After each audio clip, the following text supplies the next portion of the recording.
Narasaraopet Sai Sadhana chit fund నిర్వాహకుడు పుల్లారావు న్యాయస్థానంలో లొంగుబాటు. Chit fund సంస్థ కార్యాలయంలోని ప్రధాన ఫైళ్లను స్వాధీనం చేసుకున్నారు పోలీసులు.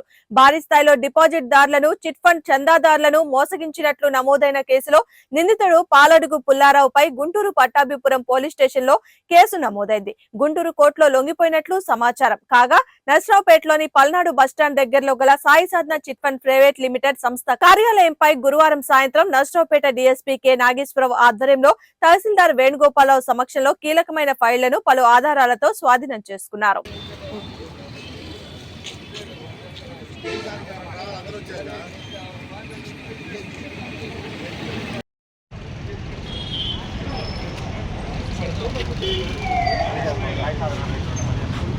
చిట్ ఫండ్స్ ప్రైవేట్ లిమిటెడ్ యొక్క దాన్ని చర్చ్ చేయడం జరిగింది. ఇంకా చర్చింగ్ నడుస్తూ ఉంది. మీకు తెలుసు, ఈ Sai Sadhana chit fund operator and manager Pullarao గారిని ఆయన కేసు కట్టడం జరిగింది. ఇప్పటికే దాదాపు 43 మంది విక్టిమ్స్ వాళ్ళ యొక్క రిపోర్ట్స్ ఇవ్వడం జరిగింది. వాళ్ళందరినీ కూడా ఎగ్జామిన్ చేయడం జరిగింది. చర్చ్ ప్రొసీడింగ్స్ నడుస్తూ ఉన్నాయి.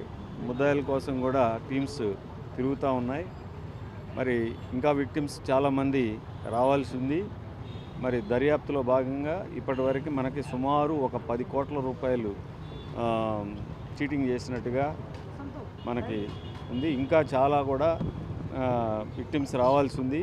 చాలామంది ఫోన్లు చేసి అడుగుతూ ఉన్నారు. వాళ్ళందరూ వచ్చి కంప్లైంట్ చేస్తే దాదాపు ఇంకొక 10 డేస్లో విచారిస్తూ ఉంటాం.